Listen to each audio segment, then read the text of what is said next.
The judge adjusted his glasses and looked down at the stack of papers in front of him. His voice was calm, measured. Final. Having reviewed all the evidence presented in this case, the court finds that the father has demonstrated a more stable environment for the minor child. My heart slammed against my ribs. This was it. The moment everything would be taken from me. Across the courtroom, my husband, soon-to-be ex-husband, Derek sat tall and confident beside his high-powered attorney. His lips curled into the faintest smirk, like he already owned the future. He didn't even look at me. He didn't have to, because he knew he had already won. I sat at the defense table, hands trembling in my lap. My lawyer whispered something, but I couldn't hear him over the roaring in my ears. The room felt too small, too tight, like the walls were closing in. In just a few seconds, I was going to lose my daughter, my Lily, my whole world. And the worst part? Everyone in this courtroom believed I deserved it. They believed I was unstable, a bad mother, a mess who couldn't take care of her own child. All because of the lies Derek had spent months carefully building. The judge lifted his gavel. Custody of the minor child will be. Wait. The voice was small, soft, but it cut through the courtroom like thunder. Every head turned toward the doorway, and there she was, my 8-year-old daughter, still in her school uniform, her backpack hanging off one shoulder. In her hands, she clutched an old cracked iPad, like it was the most important thing in the world. Lily? Derek shot to his feet, panic flashing across his face. What are you doing here? You're not supposed to be here. She ignored him. Instead, she walked straight down the aisle, straight toward the judge. Each step echoed across the silent courtroom. Your Honor, she said, her voice shaking but determined. My daddy says my mommy is bad. My throat tightened. But I need to show you something, she continued. Something nobody else knows. The judge leaned forward. And what is that, sweetheart? Lily lifted the iPad. A video I made. I was playing hide and seek, and I saw Daddy with a lady. He said Mommy shouldn't know. So I recorded it. Derek's face drained of color. That's a lie, he shouted. Your Honor, I object. Sit down, Mr. Hartwell, the judge said sharply. Let the child speak. The courtroom clerk took the iPad from Lily and connected it to the screen. My heart pounded. I had no idea what was about to play, but something inside me, something I hadn't felt in months, flickered back to life. Hope. Before we see what happened in that courtroom, let me ask you something. Have you ever felt like the whole world believed a lie about you? Like no matter what you said, no one would listen. Because 3 months before that moment, my life had already been destroyed. And if you believe the truth always finds a way out, make sure you subscribe to Silent Echoes of the Heart. These stories aren't just entertainment. They're reminders that even in your darkest hour, something unexpected can save you. Now let me tell you how it all started. Every morning in our Boston brownstone, I moved through the kitchen like a ghost. Coffee first, then toast. Eggs exactly 3 minutes on each side.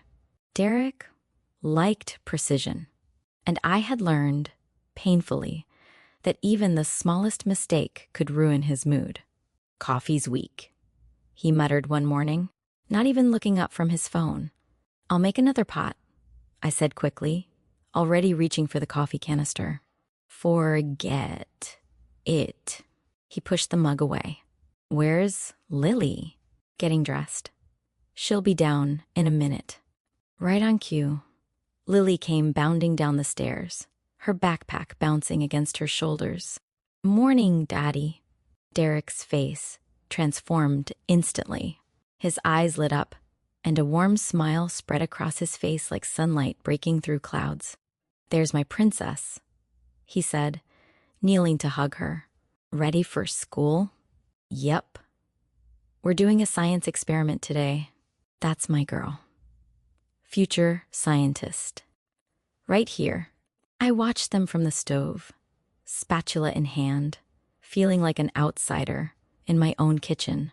To Lily, he was the perfect father. Gentle, attentive, fun. But the moment she ran upstairs to grab her lunchbox, the warmth vanished from his face. "Did you forget to iron my blue shirt?" he asked. "It's in the closet. I pressed it last night." He checked his watch. "You know I have a meeting at 9. If I'm late because you can't keep the house in order." "I didn't forget," I said quietly. "Everything's ready." He stared at me for a moment, like he was searching for something to criticize. When he didn't find it, he just grabbed his briefcase. Lily ran back down the stairs. "Daddy, can you drop me off today?" "Of course, sweetheart." He kissed the top of her head, then walked past me without a word. The front door shut, and just like that, the house fell silent. I stood there in the kitchen, staring at the untouched plate of eggs. Sometimes I wondered when I'd become invisible, or if I had always been that way and just hadn't noticed. The courier arrived that afternoon. He was a young guy, maybe in his early 20s, holding a manila envelope. He looked uncomfortable, like he didn't want to be there. "Mrs. Hartwell?" he asked. "Yes. Please sign here." I took the clipboard, my heart already starting to race. Something about the envelope felt heavy, ominous. When I saw the law firm's logo embossed in silver, my hands began to tremble. I opened it right there in the hallway. The words blurred together at first. "Petition for dissolution of marriage." My knees gave out, and I sank onto the floor. The accusations were worse than the divorce itself. Emotionally unstable, unfit mother, neglectful, financially irresponsible. It felt like I was reading about a stranger, a monster wearing my name. He wanted the house, the bank accounts, and full custody of Lily. I was still sitting there, papers scattered around me, when I heard the front door open. Derek stepped inside, loosening his tie. He stopped when he saw me. "I see you got my message," he said coldly. "Derek, what is this?" My voice trembled. "How can you say these things about me?" "I can, and I will." He set his briefcase down like this was just another ordinary evening. "My lawyer has everything documented. You'll leave with nothing, Maya. Not the house, not our daughter, nothing. You can't take Lily from me." He crouched down, bringing his face level with mine. His eyes were full of something I had never seen before. Not anger, not frustration, contempt. "Watch me," he whispered. "Even your own daughter will testify about how incompetent you are." My chest tightened. "Lily loves me." He gave a cold, humorless smile. "Children love whoever gives them what they want. And I can give her a lot more than you can." The front door opened again just then. "Mommy, Daddy." Lily's cheerful voice filled the hallway. Derek stood instantly, his entire demeanor shifting like a switch had been flipped. "Hey, princess," he said warmly. Lily stopped, when she saw the papers on the floor. What happened? Nothing you need to worry about, Derek said smoothly. Just some grown-up paperwork. He winked at her. How about we order pizza tonight? Her face lit up. Can we get the stuffed crust? Anything you want? She ran into the kitchen, already talking about toppings.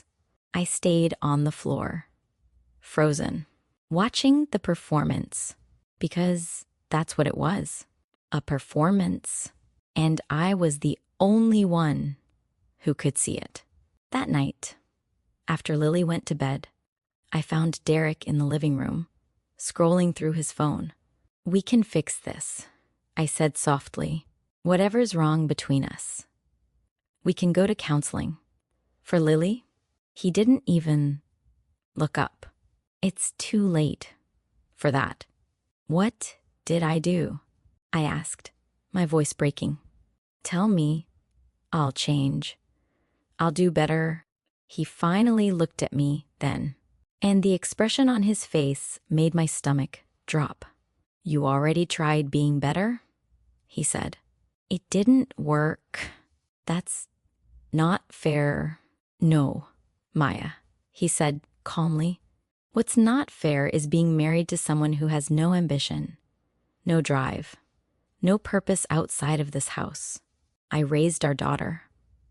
I took care of this family. You existed in it, he corrected. That's not the same thing. Each word felt like a blade. So that's it, I whispered. You're just throwing me away? He stood, grabbing his phone. I'm not throwing you away, he said. I'm upgrading my life.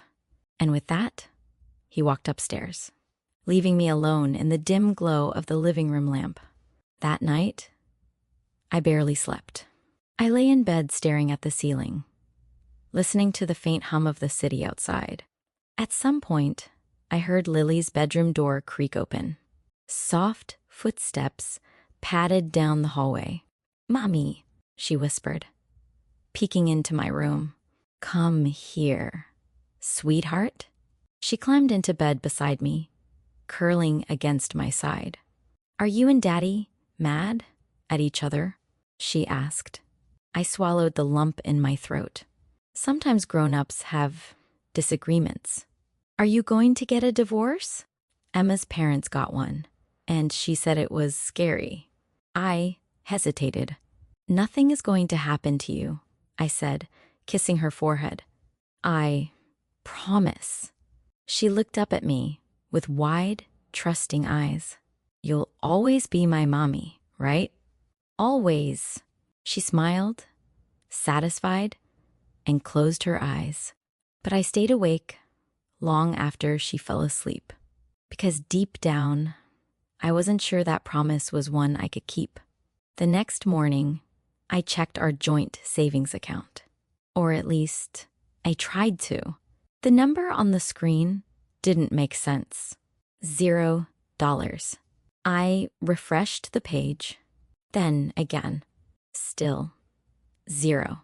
My hands started to shake as I opened the transaction history. Over the past 6 months, money had been moved out in small, careful amounts. Transfers just big enough to matter, but not big enough to draw attention. When I reached the final line, my breath caught. Total transferred $340,000. Every penny we had saved, gone. And that's when I realized something that made my blood run cold. This divorce wasn't sudden. It wasn't emotional. It wasn't impulsive. It was planned. Every step, every lie, every accusation. Derek hadn't just decided to leave me.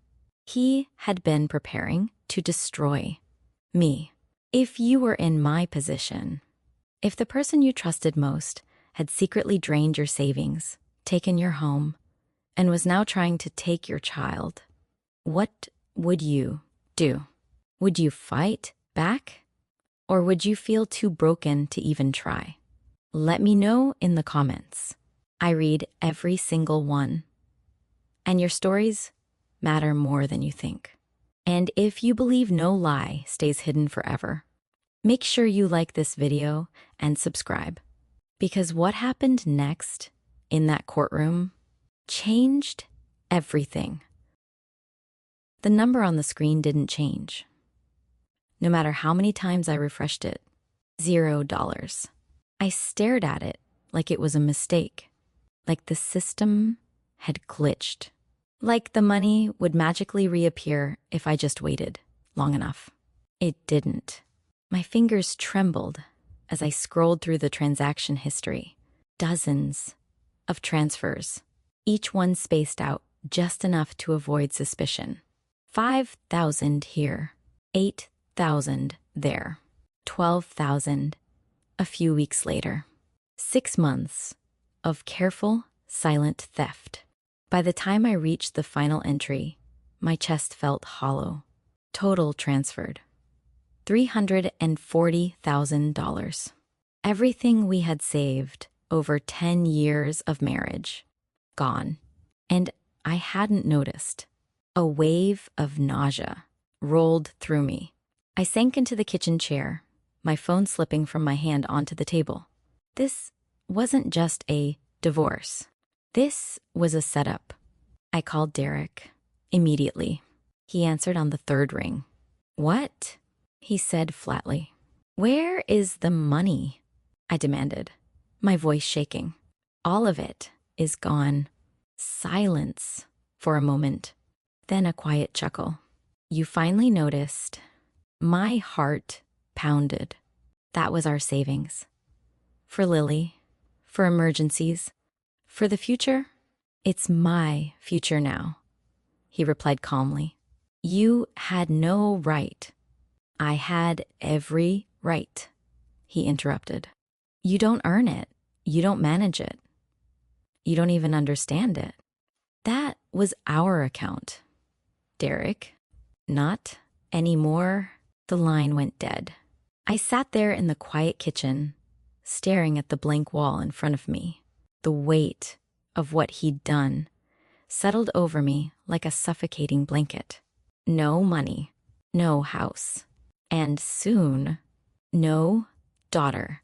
2 days later, I sat in the waiting area of a small law office above a dry cleaner in Dorchester.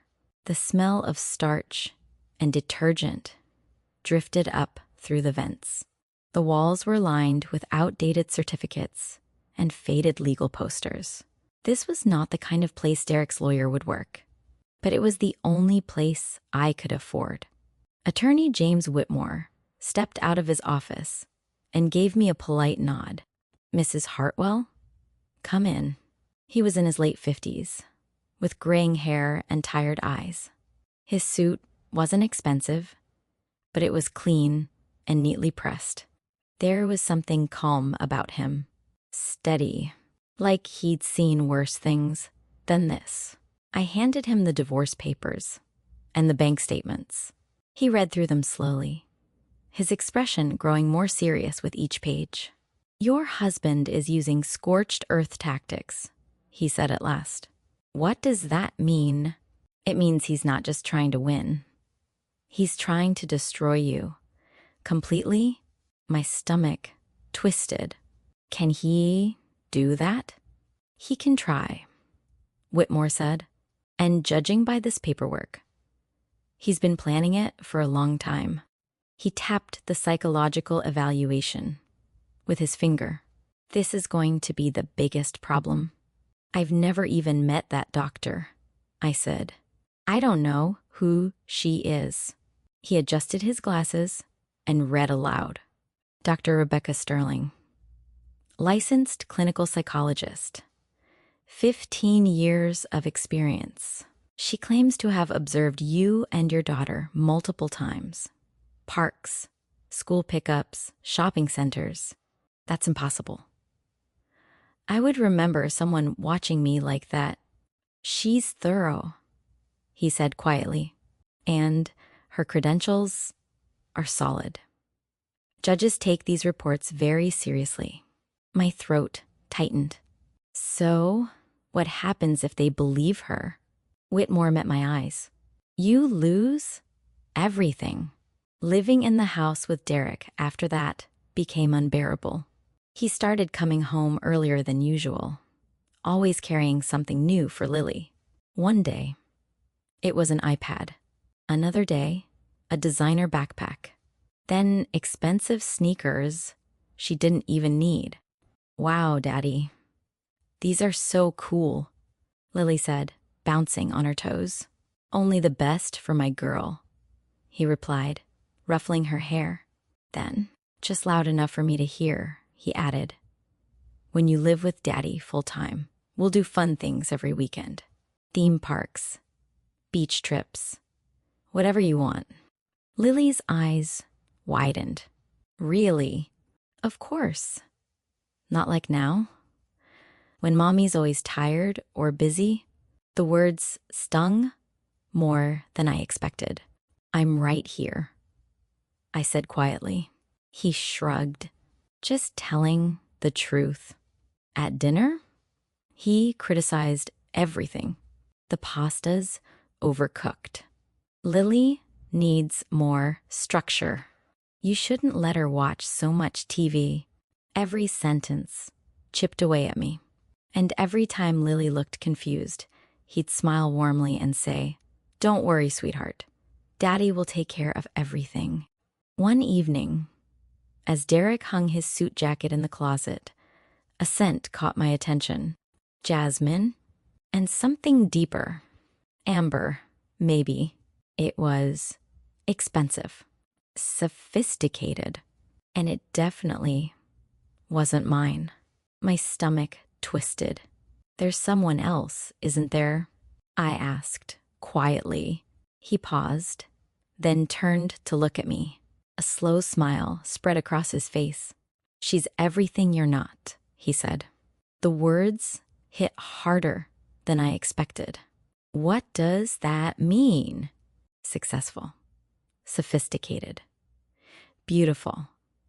She actually knows how to carry herself in the world. I felt my chest tighten. So that's it? You're replacing me? He stepped closer, his voice almost gentle.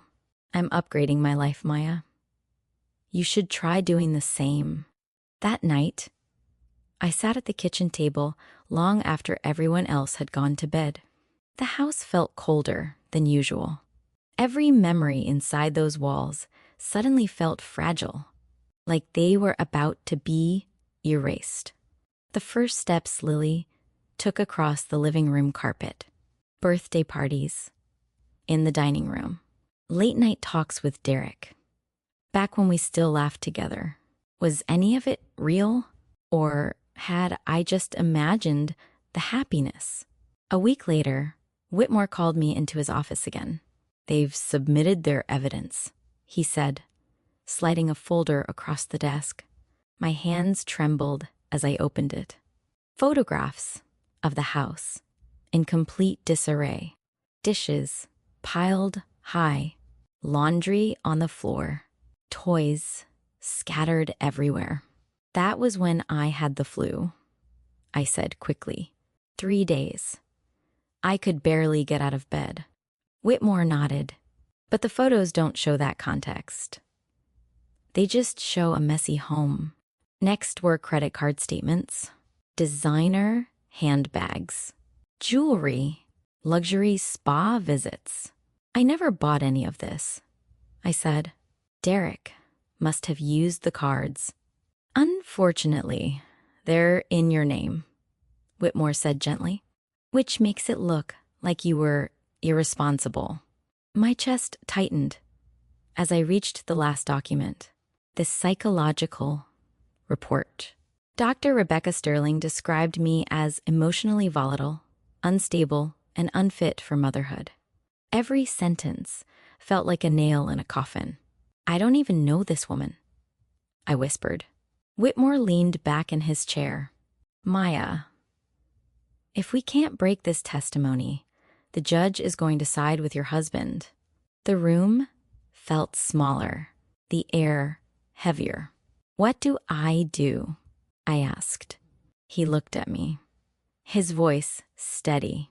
"You tell the truth. And you hope it's enough." That night, I stood in Lily's doorway, watching her sleep. Her small chest rose and fell under her pink blanket. She looked so peaceful, so safe.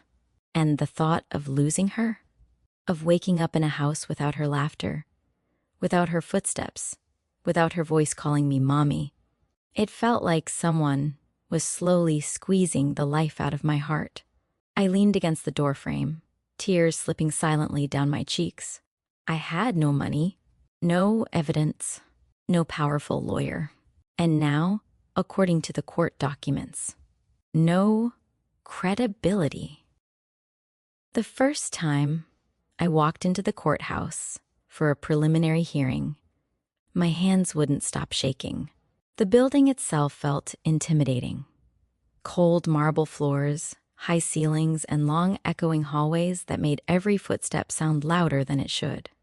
People in dark suits moved with confidence, carrying folders and briefcases like they belonged there. I didn't. I felt like an intruder in a world designed for people with more money, more power, and more control than I had. Whitmore walked beside me, his pace calm and steady. "Remember," he said, "just answer the questions honestly. Don't let them rattle you." I nodded, though my throat was too tight to speak. Across the courtroom, Derek sat beside his attorney, Marcus Blackwood. He looked exactly how I imagined a high-powered divorce lawyer would look. Sharp jawline, expensive suit, and eyes that scanned the room like he was already calculating his next move. When he noticed me, he gave a polite, professional smile. It didn't reach his eyes. Derek, on the other hand, looked completely at ease. He leaned back in his chair, one arm resting casually on the table, like he was attending a business meeting instead of dismantling his family. For a brief second, our eyes met, and he smirked. The first round of evidence came quickly. Blackwood moved with surgical precision, presenting each document like a carefully selected weapon. "Your Honor," he began, "we have substantial documentation demonstrating that Mrs. Hartwell is not capable of providing a stable environment for the child." He handed the judge the photos. The messy kitchen, the laundry-strewn living room, the unmade beds. Whitmore leaned toward me. "Stay calm," he whispered. Blackwood continued. These photographs were taken over multiple days, showing a consistent pattern of neglect and disorganization. "That's not true," I whispered under my breath. That was when I was sick. But in the courtroom, context didn't matter. Only what could be proven. And right now, all the proof pointed against me. Next came the credit card statements. Blackwood held them up like trophies. Over the past year, Mrs. Hartwell accumulated thousands of dollars in unnecessary luxury expenses. He listed them one by one. Designer handbags, high-end jewelry, spa retreats. My cheeks burned with humiliation. "I never bought those," I said quietly to Whitmore. "I know," he replied, "but unless we can prove it, the court will assume you did." The judge scribbled notes as Blackwood spoke, his face unreadable. I felt like I was watching my life being rewritten, and there was nothing I could do to stop it. Then came the worst part. "Your Honor," Blackwood said smoothly, "we'd like to introduce the testimony of Dr. Rebecca Sterling, a licensed clinical psychologist." The courtroom doors opened, and in walked the woman who would almost destroy my life. She was stunning, tall, elegant, perfectly dressed in a navy blazer and pencil skirt. Her blonde hair was pinned neatly back, and her makeup was subtle but flawless. She looked exactly like someone you'd trust, exactly like someone you'd believe. She took the stand, crossing her legs gracefully. Blackwood approached her with a warm smile. "Dr. Sterling, could you please state your qualifications for the court?" She listed them effortlessly. 15 years of clinical experience, published research, dozens of custody evaluations. Each word built her credibility higher and pushed me lower. "And have you had the opportunity to observe Mrs. Hartwell with her daughter?" Blackwood asked. "Yes," she said calmly. "On several occasions." My stomach dropped. I observed them at a park, a shopping center, and during school pickup. "And what were your findings?" She folded her hands neatly in her lap. Mrs. Hartwell displayed signs of emotional volatility. Her interactions with the child were inconsistent, sometimes affectionate, other times impatient or harsh. "That's not true," I whispered. Whitmore placed a gentle hand on my arm. "Stay quiet," he murmured. Dr. Sterling continued. "On one particular occasion in a parking lot, I witnessed Mrs. Hartwell yelling at the child and yanking her arm aggressively. The child appeared frightened and distressed. The memory flashed in my mind instantly. Lily had slipped out of my hand and nearly run into traffic. I had grabbed her arm and shouted her name, terrified she'd get hit by a car. It wasn't anger, it was fear. But in Sterling's voice, it sounded like abuse. "And in your professional opinion," Blackwood asked, "is Mrs. Hartwell fit to maintain primary custody of the child?" Sterling paused, just long enough to build suspense. "No," she said. The word echoed in my ears, like a gunshot. Whitmore cross-examined her, but the damage was already done. "Dr. Sterling," he said, "did you ever speak directly with my client?" "No. My observations were conducted in natural environments to ensure authenticity." "So, your entire evaluation is based on what you saw from a distance." "Professional observation is a standard and accepted method," she replied smoothly. Whitmore pressed further. "And you're certain you weren't mistaken? That there was no context you might have missed?" Sterling's smile was polite, confident. "I stand by my professional assessment." The judge nodded, writing more notes. Each stroke of his pen felt like another nail in my coffin. At home, Derek's behavior became even more calculated. He started coming home earlier every day, always with something new for Lily.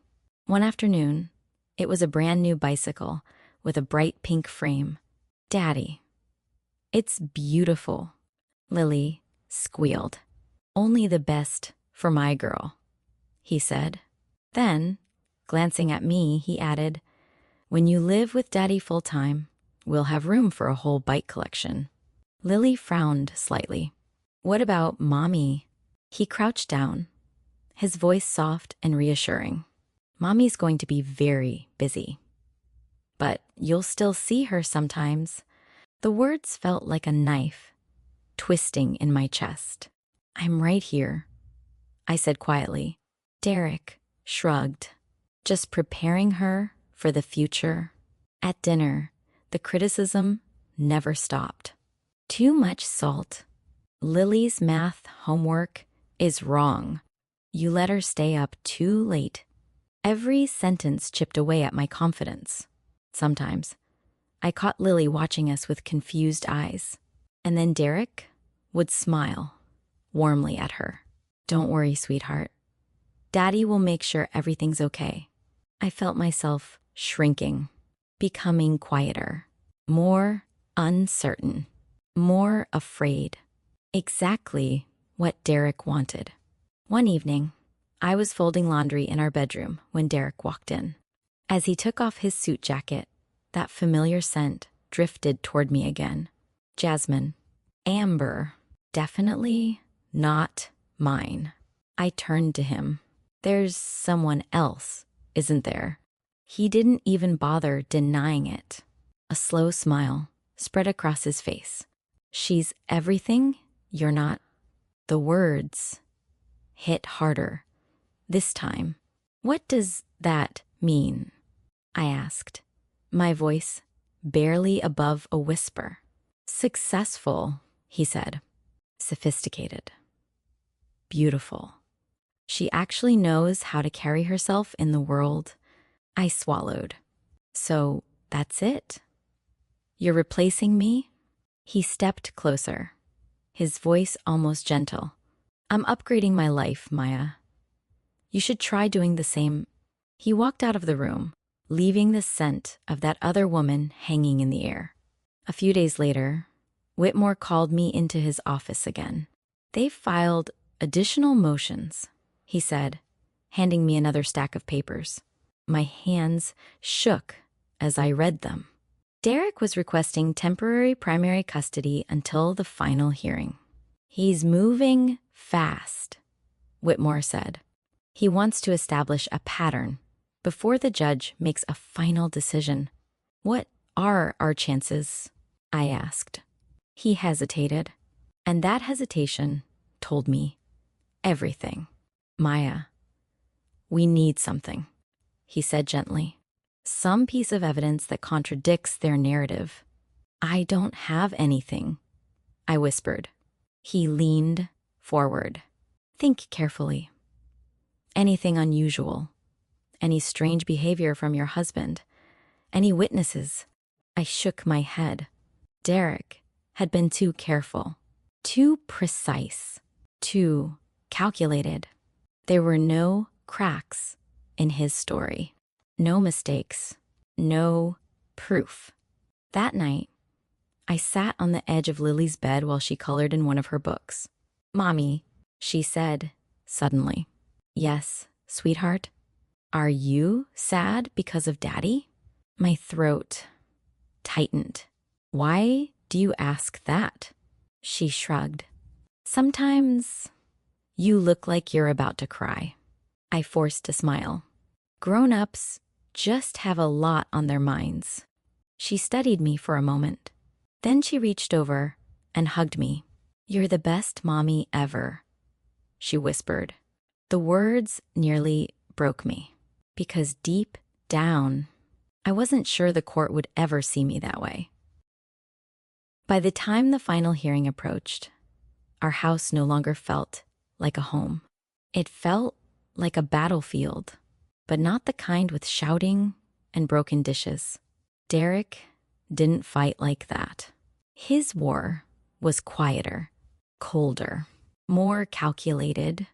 Every word he spoke, every action he took, felt designed to chip away at me, slowly, deliberately, until there was nothing left.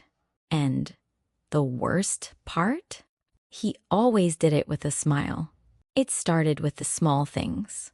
Lily, sweetheart, that shirt doesn't match your skirt, he said one morning. Here, wear this one instead. He pulled a brand new designer blouse from a shopping bag. Lily's eyes lit up. Wow, thank you, Daddy. I forced a smile. She already picked out her outfit. Derek shrugged, just trying to help. No need to get defensive. Another morning, he interrupted while I was helping Lily with her math homework. No, he said, sliding into the chair beside her. That's not how you solve it. That's exactly how her teacher showed her, I replied. He ignored me. Here, sweetheart, he said, taking the pencil from her hand. Daddy's way is much easier.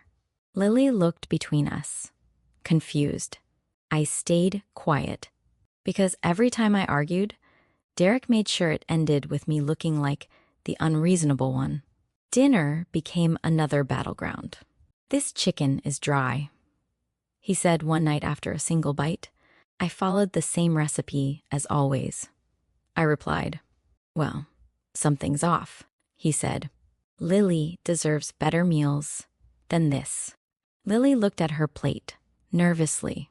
"I think it tastes good, Mommy." Derek gave her a gentle smile.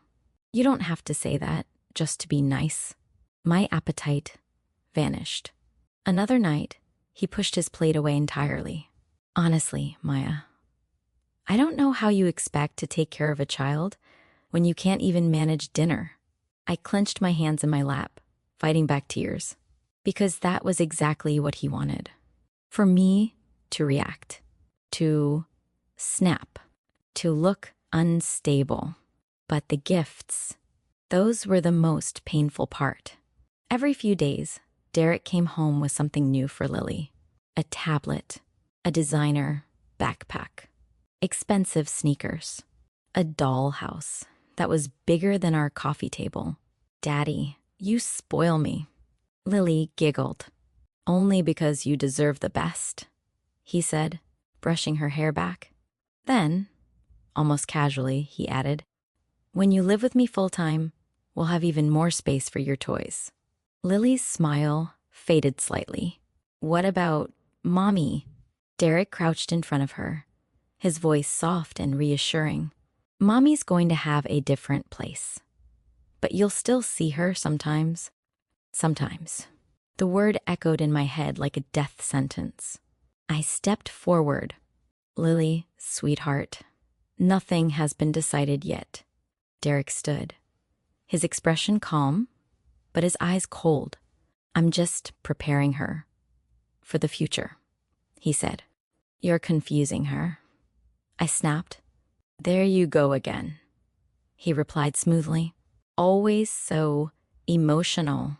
Lily looked between us, her eyes wide, and just like that, I felt the familiar guilt settle over me, because in her eyes, I was the one who looked upset, the one who looked unstable, exactly how Derek wanted it. The tension in the house became unbearable. Some nights, I sat alone in the living room, long after everyone else had gone to bed. The silence felt heavier than ever. Every memory inside those walls now felt fragile, like it could disappear at any moment. Lily's first steps across the living room carpet, her birthday parties in the dining room, movie nights on the couch. Would those memories still exist if I wasn't there anymore? One evening, Derek came home later than usual. As he hung his suit jacket in the closet, that scent drifted toward me again. Jasmine and something warm and expensive underneath it. Amber. I froze. It wasn't subtle anymore. It was strong. Fresh. Like it had just been sprayed. "There's someone else, isn't there?" I asked, quietly. He didn't even look surprised. He loosened his tie and turned to face me. A slow smile spread across his face. "She's everything you're not." The words landed harder this time. "What does that mean?" I asked. "Successful," he said. "Sophisticated. Beautiful. She actually knows how to carry herself in the world." My chest tightened. "So that's it. You're replacing me?" He stepped closer, his voice almost gentle. "I'm upgrading my life, Maya. You should try doing the same." Tears blurred my vision. "We built a life together. We have a daughter." He shrugged. "People outgrow things." "Things?" I repeated. "Is that what I am to you now?" He didn't answer. Instead, he grabbed his phone and walked out of the room. The scent of that other woman lingered in the air long after he was gone. A few days later, I found myself staring at the calendar in the kitchen. The final court date was circled in red. 3 weeks away. Just 3 weeks before a judge would decide whether I deserved to keep my own child.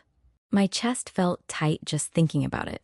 Whitmore had warned me, "We need something," he'd said. "Anything that contradicts their story." But there was nothing. No witnesses.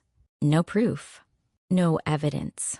Just my word against Derek's and his carefully crafted lies.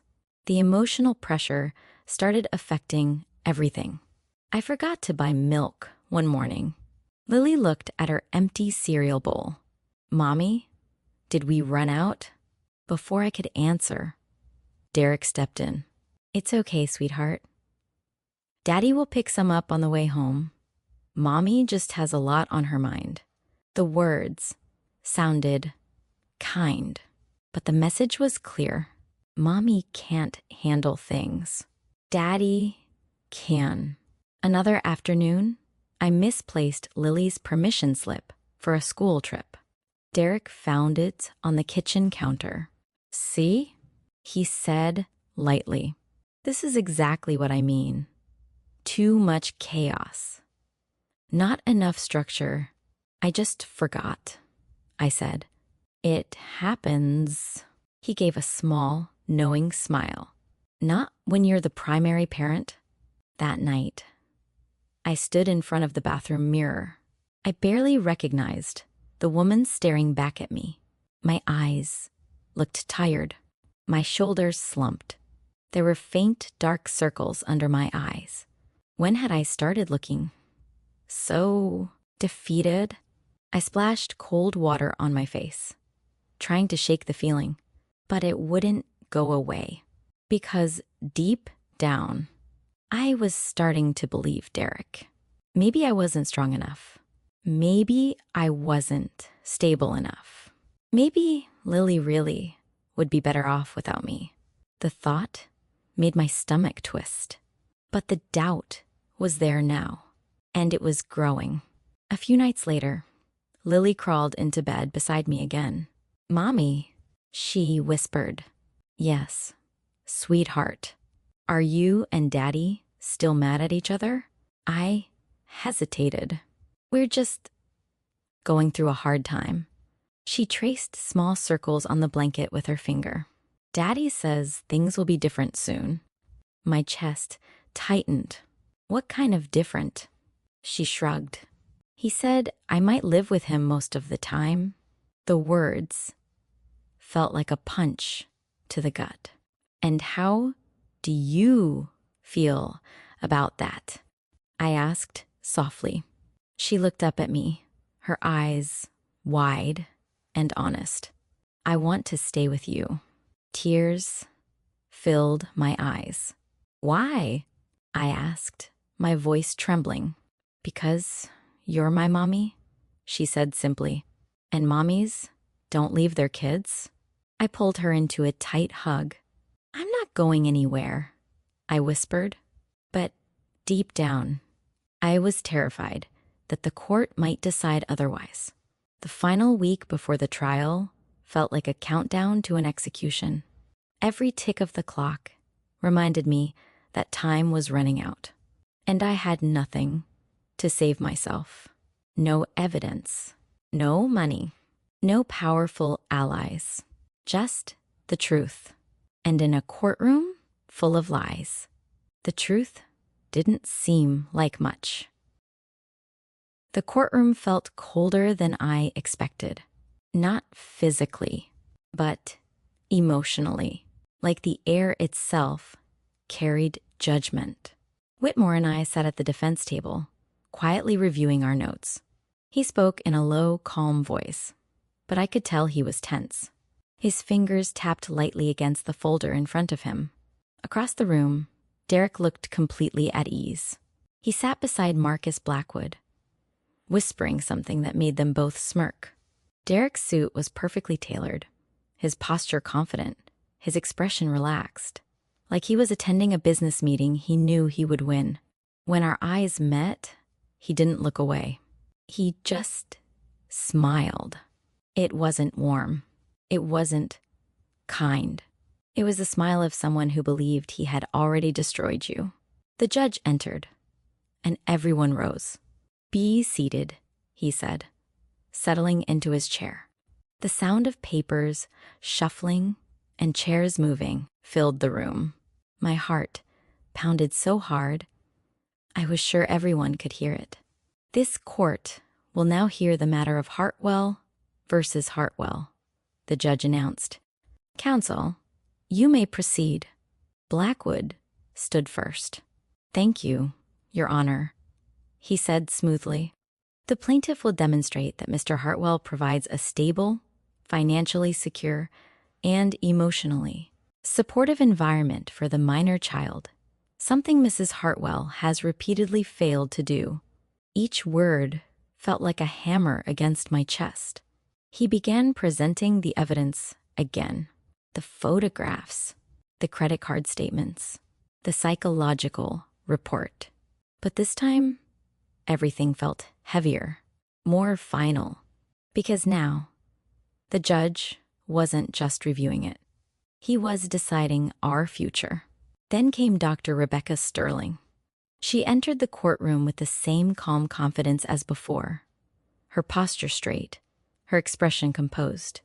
When she took the stand, it felt like the temperature in the room dropped another 10 degrees. "Dr. Sterling," Blackwood began, "could you please summarize your professional assessment of Mrs. Hartwell?" "Of course," she replied, her voice smooth and steady. "Based on my observations, Mrs. Hartwell exhibits signs of emotional instability and inconsistent parenting behavior." My stomach twisted. "She often appears overwhelmed, disorganized, and prone to emotional outbursts," Sterling continued. "These traits can be harmful to a child's development." Whitmore scribbled notes, preparing for cross-examination, but I could see it in his eyes. This was bad, very bad. Then Blackwood said the words I dreaded most. "The plaintiff calls Mrs. Maya Hartwell to the stand." My heart stopped. Whitmore gave me a small nod. "Just tell the truth." I stood on shaky legs and walked to the witness stand. Every step felt heavier than the last. The bailiff held out the Bible. "Do you swear to tell the truth, the whole truth, and nothing but the truth?" "I do," I whispered. I sat down, gripping the edge of the chair. Blackwood approached me slowly, like a predator circling its prey. "Mrs. Hartwell," he began, his tone polite but sharp. "You claim these photographs of your home were taken during a period of illness. Do you have medical records to support that?" "I didn't go to the hospital," I said. "I had the flu. I stayed in bed for 3 days." "So, no medical documentation?" "No." He nodded thoughtfully, like he'd expected that answer. "Let's move on. These credit card statements, are they in your name?" "Yes, but..." "So you admit the charges were made on your accounts?" "I didn't make them. Derek had access to the cards." Blackwood raised an eyebrow. "Yes or no, Mrs. Hartwell?" "Are they in your name?" My throat tightened. "Yes." He turned to the judge. No further clarification needed. Each exchange made me look worse, less credible, less stable. Exactly what Derek wanted. Then Blackwood reached into his folder and pulled out a photograph. He held it up. "Do you recognize this image?" My stomach dropped.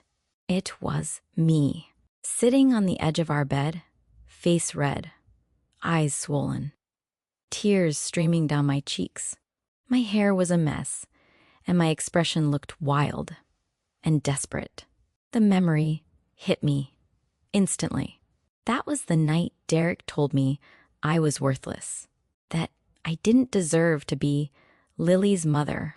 He had pushed every emotional button he knew, until I broke. And then He took a picture. That was taken without my permission. I said, "Please answer the question, Mrs. Hartwell. Do you recognize it?" "Yes." "And would you say you appear emotionally distressed in this photograph?" "Because he provoked me," I said, my voice rising. "He said horrible things. He told me I didn't deserve my own child. Anyone would have reacted that way. So you admit to being hysterical and emotionally volatile?" "No," I cried. "He set me up. He planned all of this." Blackwood turned to the judge. "Your Honor, the witness is demonstrating the exact instability we've been describing." The judge frowned slightly. "Mrs. Hartwell, please compose yourself." My chest heaved as I tried to steady my breathing. But the damage was already done. I could see it in the judge's eyes. I looked exactly how Derek wanted me to look. Unstable, emotional, unfit. Whitmore's cross-examination was gentle. "Mrs. Hartwell," he said, "how would you describe your relationship with your daughter?" "She's my whole world," I said, my voice trembling. "Everything I do is for her." "Have you ever intentionally harmed her?" "Never." "Have you ever neglected her basic needs?" "Never." He nodded. No further questions, but I could feel it. The courtroom didn't believe me. Not really, because emotions weren't evidence, and Derek had all the evidence. When I returned to my seat, my legs felt like jelly. Whitmore leaned in. "You did your best," but his voice lacked conviction. Across the room, Derek looked satisfied, like a man watching the final pieces of a puzzle fall into place. The rest of the trial passed in a blur. More documents, more testimony, more words that painted me as someone I didn't recognize. By the time closing arguments finished, I felt hollow, like someone had scooped out everything inside me and left behind an empty shell. The judge leaned back in his chair, reviewing his notes. "This court will recess briefly before delivering its decision," he said. The gavel struck. Everyone stood. I turned to Whitmore. "Do we have any chance?" He hesitated, and that hesitation told me everything. "Maya, I'm sorry." When the judge returned, the room fell silent. My heart pounded so hard I thought I might faint. This was it. The moment my life would change forever. The judge adjusted his glasses and looked down at the stack of papers in front of him. Having reviewed all the evidence presented in this case, he began. "The court finds that the father has demonstrated a more stable environment for the minor child." My vision blurred. Across the room, Derek's lips curled into a faint smile. He didn't even look at me. He didn't have to, because he knew he had already won. The judge lifted his gavel. "Custody of the minor child will be..." And that was the moment. Everything changed. Do you think the truth is going to come out? Or is this the end for Maya? Tell me in the comments what you think should happen next. And if you believe even the smallest voice can change the biggest decisions. Don't forget to like this video and subscribe, because what happened in that courtroom next, no one saw coming. The judge lifted his gavel.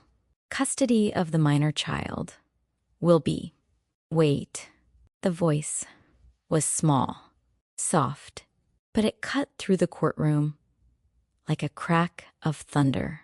Every head turned toward the doorway, and there she was, Lily. My 8-year-old daughter stood just inside the courtroom, still wearing her school uniform.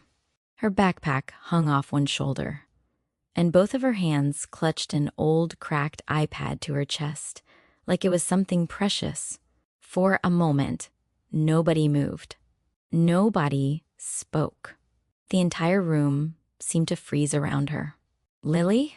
Derek stood up so quickly his chair scraped loudly across the floor. What are you doing here? You're not supposed to be here. His voice wasn't calm anymore. It was sharp, panicked. And that was the first time since the trial began that I saw fear in his eyes. Lily didn't look at him. She kept her gaze locked on the judge. Your Honor, she said, her voice trembling but determined. My daddy says my mommy is bad. He says she can't take care of me. A murmur spread through the courtroom. The judge leaned forward slightly. And what is it you'd like to say, sweetheart? Lily swallowed hard. But I need to show you something. Something nobody else knows about. She held up the iPad. Derek took a step forward. This is ridiculous. Your Honor, the child shouldn't even be in here. This is completely inappropriate. Marcus Blackwood stood as well. We object to this disruption. The proceedings are nearly concluded. The judge raised a hand. Sit down, both of you. His tone left no room for argument. Then he looked back at Lily, his expression softening. What do you have there? It's a video, she said. I made it a long time ago. I was playing hide and seek, and I saw Daddy with a lady. He said Mommy shouldn't know. So I recorded it. The room went silent. The color drained from Derek's face. That's a lie, he snapped. She doesn't know what she's talking about. Mr. Hartwell, the judge said firmly. Sit down. Derek hesitated, then slowly lowered himself into his chair, his jaw clenched tight. The judge turned to the clerk. Please assist the child. The clerk approached Lily gently and took the iPad from her hands. My heart pounded so hard I could barely breathe. I had no idea what was about to play, but something deep inside me, something that had been buried under weeks of fear and despair, started to stir. Hope. The courtroom screens flickered to life. The video began. At first, the image was shaky. The angle was low, like the iPad had been tucked somewhere it didn't belong.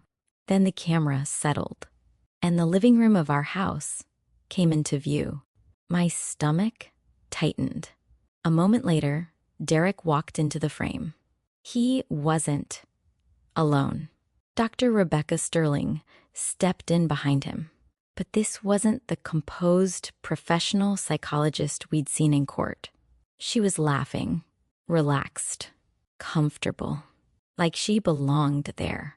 Derek pulled her close, wrapping his arms around her waist. He kissed her deeply. Gasps rippled through the courtroom. Sterling's voice came through the speakers. Are you sure this plan will work? Derek laughed. Maya's too trusting. She won't suspect anything. I've already transferred the money to your account, baby. My breath caught in my throat. Sterling's eyes widened. All of it? Every penny, Derek said proudly. Once I get custody tomorrow, we sell the house and disappear. Switzerland, like we planned. The courtroom erupted in whispers. Sterling hesitated. What about Lily? She loves her mother. Derek's expression hardened. Give her a few toys, and she'll forget, he said coldly. You'll be her new mother. Smarter, sexier, better in every way. My hands flew to my mouth. I couldn't believe what I was hearing. This wasn't just betrayal. This was a calculated plan to erase me completely. Turn that off, Derek shouted, jumping to his feet. He rushed toward the clerk's table. 2 bailiffs intercepted him before he got halfway there. Sit down, sir, one of them said firmly. This is a setup, Derek yelled. It's been edited. It's fake. Dr. Sterling stood abruptly, her face pale. I need to step outside," she stammered. She turned toward the exit, but another bailiff blocked her path. "Ma'am, please remain where you are." Her composure shattered. Her hands trembled as she returned to her seat. The courtroom buzzed with shocked whispers. Even Blackwood looked stunned.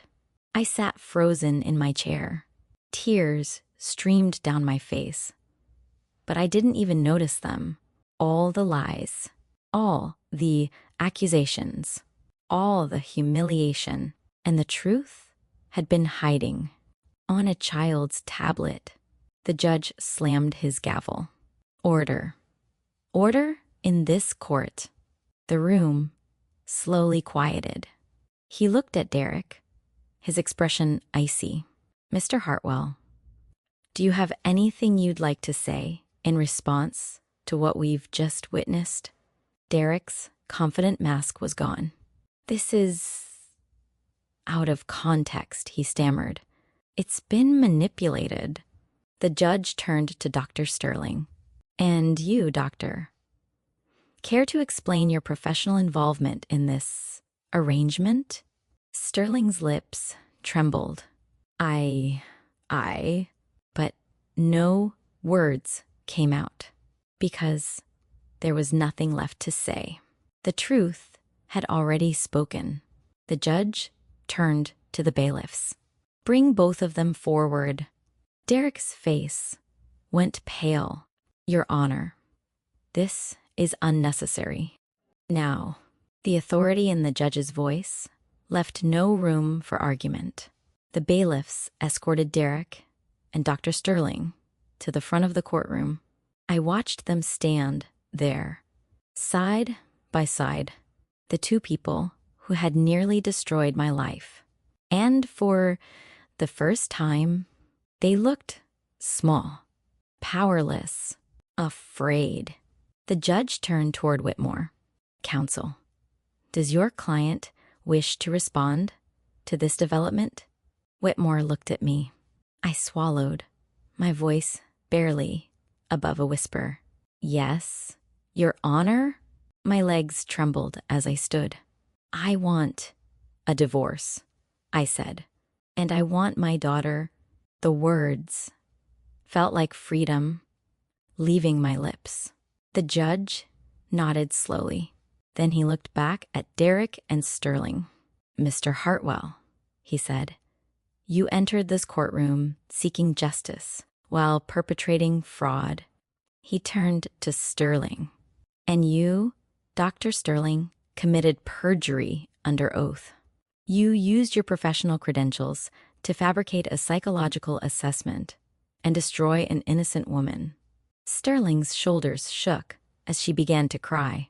Derek stared straight ahead, his jaw tight. But there was no arrogance left in his posture, only defeat. The judge lifted his gavel once more. "This court will now deliver its final ruling." The entire room held its breath, and for the first time since this nightmare began, I wasn't afraid anymore, because the truth was finally on my side. The courtroom was so quiet. I could hear the faint hum of the fluorescent lights overhead. No one moved. No one spoke. All eyes were on the judge. Derek and Dr. Sterling stood at the front of the courtroom, side by side. Just minutes ago, they had looked untouchable, confident, composed, in control of everything. Now, they looked like two strangers caught in a storm they hadn't expected. Sterling's mascara had begun to run down her cheeks. Her hands trembled as she clutched her purse.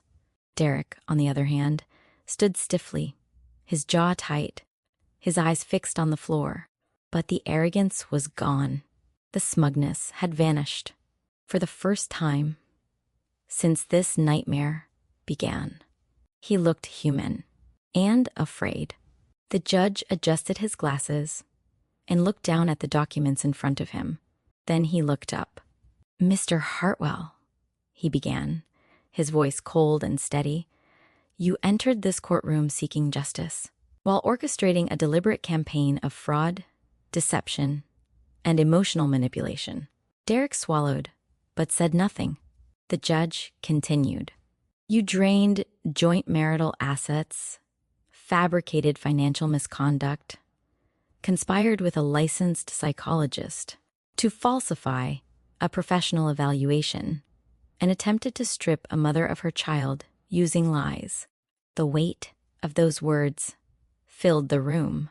And you, Dr. Sterling, the judge said, turning to her, abused your professional credentials to commit perjury under oath.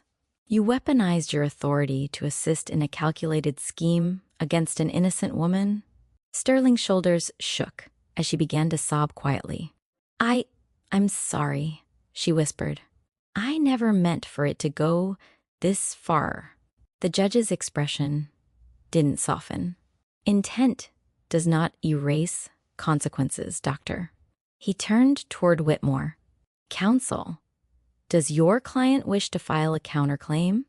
Whitmore looked at me. I felt Lily's small hand slip into mine. Her fingers were warm, steady, grounding me. Yes, Your Honor, I said. I want a divorce. And I want my daughter. The judge nodded. That much, Mrs. Hartwell, is no longer in question. My heart skipped a beat. He lifted his gavel slightly. This court finds that Mr. Derek Hartwell engaged in fraudulent financial activity, perjury by proxy, and intentional emotional harm in pursuit of sole custody. Derek finally looked up. Your Honor, Silence, the judge said sharply. Derek's mouth snapped shut. This court awards full legal and physical custody of the minor child, Lily Hartwell, to her mother, Mrs. Maya Hartwell. The words echoed through the courtroom. Full custody. To me, my knees nearly gave out. Tears flooded my eyes as I squeezed Lily's hand. She looked up at me, smiling softly, like she already knew this was how it would end. The judge continued. All marital assets are hereby frozen, pending a full financial investigation. The family home is awarded entirely to Mrs. Hartwell and her daughter. Gasps rippled through the courtroom. Derek's face went pale. That house, he said weakly, was part of my investment portfolio. Not anymore, the judge replied. He turned to the bailiffs. Furthermore, I am ordering the immediate arrest of Derek Hartwell and Dr. Rebecca Sterling for conspiracy, fraud, perjury, and theft. Take them into custody. For a second, no one moved. Then the bailiffs stepped forward. Sterling broke down completely. No, please, she sobbed. This will destroy my career. I can't go to jail. One of the officers gently took her arm. Ma'am, please cooperate. Derek didn't resist. But as the handcuffs clicked around his wrists, he finally looked at me. Really looked at me. Not with contempt. Not with superiority. But with something closer to disbelief. Like he still couldn't understand how his perfect plan had fallen apart. You got lucky, he muttered. I shook my head slowly. No, I said. I got the truth. As they were led toward the exit, Sterling's sobs echoed down the hallway. Derek remained silent, his shoulders stiff, his expensive suit suddenly looking more like a costume than a symbol of power. The courtroom doors closed behind them. And just like that, it was over. My legs gave out beneath me. I dropped to my knees, right there in the courtroom. Lily wrapped her arms around my neck, hugging me tightly. We won, Mommy, she whispered. I held her close, tears streaming down my face. Yes, I said softly. We did, but deep down, I knew the truth. It wasn't me who had won the case. It was her courage, her honesty, her tiny voice that refused to stay silent. You saved us, I whispered into her hair. She pulled back slightly. I was really scared. I know, sweetheart, but I remembered what you told me. She said, "What's that? If someone's doing something wrong, you need proof?" My chest tightened. I had said those words casually once during a conversation about honesty and responsibility. I never imagined they would come back to save our lives. Whitmore approached us, a small smile on his face. "Well," he said, "I've seen some dramatic courtroom moments in my career, but nothing quite like that." "Thank you," I said, my voice still shaky, "for everything." He waved a hand. "Your daughter deserves the credit." Lily beamed. As we walked out of the courthouse, the sunlight hit my face for the first time in months. It felt warm, not harsh, not blinding, just warm, like the world was welcoming us back. Lily slipped her hand into mine. "Can we get ice cream?" she asked. I laughed through my tears. "Absolutely." 3 months later, the afternoon sun poured through the kitchen window of our small apartment in Cambridge. It wasn't as big as the brownstone. The counters weren't marble. The floors weren't polished hardwood. But it was warm, peaceful. Ours. The air smelled like fresh basil and garlic as I stirred a pot of simmering tomato sauce. On the counter beside me, trays of homemade lasagna cooled, ready for delivery the next morning. What used to be just cooking in Derek's eyes had become my lifeline. My catering business had started small, just a few orders from friends and neighbors. But word spread quickly. People loved the food, and more importantly, they loved the story behind it. Orders doubled, then tripled. Now, I had a steady stream of clients and a small team helping with prep work. For the first time in years, I felt capable again, strong again. Lily sat at the kitchen table, her legs swinging gently beneath a chair as she worked on her homework. Her pencil scratched softly across the paper. The scene felt simple, ordinary, and after everything we'd been through, ordinary felt like a gift. "Mommy," she said, looking up. "Yes, sweetheart? Can I ask you something?" "Always." She hesitated for a moment, then set her pencil down. "Why did I keep that video secret for so long?" I dried my hands on a dish towel and walked over to sit beside her. "What made you finally show it?" I asked, gently. She stared at the table for a moment. "Because Daddy kept saying you were bad," she said quietly, "and Dr. Sterling said you were bad too." But I knew it wasn't true. My chest tightened. "You're the best mommy ever," she continued, her voice soft. "I couldn't let them take me away from you."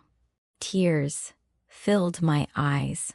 I pulled her into my arms. "You saved us, Lily," I whispered. "You were so brave." She hugged me back tightly. "I was really scared," she admitted. "But I remembered what you told me." "What's that?" "If someone's doing something wrong, you need proof?" I smiled through my tears. "That's right." Outside the window, the sun began to dip lower in the sky, painting the buildings in soft shades of gold and orange. Our new life wasn't perfect. The apartment was smaller. Money was tighter. And there were still moments when the memories of the past crept in. But there was also something we hadn't felt in a long time. Peace. No cold silences at the dinner table. No cruel remarks. No tension hanging in the air. Just laughter, warm meals, and quiet evenings together. That night, as I tucked Lily into bed, she looked up at me with a sleepy smile. "Mommy." "Yes, sweetheart. Are we going to be okay?" I brushed a strand of hair from her forehead. "We already are." She closed her eyes, comforted by the answer. And for the first time in months, I believed it too. As I stood in the doorway, watching her drift off to sleep, I thought about everything that had happened. The lies, the betrayal, the courtroom, the moment I thought I had lost everything, and the tiny voice that saved it all. Sometimes the truth doesn't come from lawyers or judges. Sometimes it comes from the most unexpected place, like the courage of a child who refuses to stay silent.